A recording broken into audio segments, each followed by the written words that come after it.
Damage হয় কেন বা হেয়ার ফল হয় কেন? আমরা যদি একটু ভালো গভীরে করে ভাবি তাহলে অনেকগুলো কারণ আমরা খুঁজে পাবো। তার মধ্যে প্রধান যে কারণগুলো পাবো তার কয়েকটা আপনাদের কাছে আমি উপস্থাপন করছি।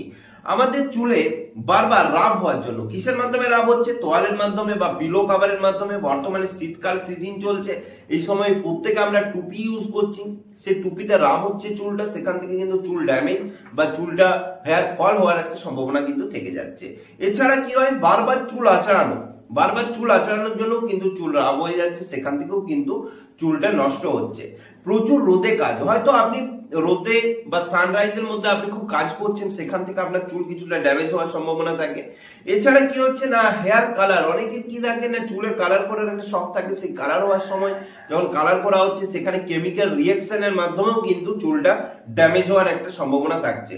স্মার্ট টুলস গুলো ইউজ করা, বর্তমান যুগে আমরা প্রচুর পরিমাণে স্মার্ট টুল ইউজ করছি, যেমন হেয়ার ড্রায়ারের মাধ্যমে চুল আমরা শুকানোর চেষ্টা করি, সেগুলোর মাধ্যমেও কিন্তু চুল ড্যামেজ হওয়ার সম্ভাবনা থেকে যায়।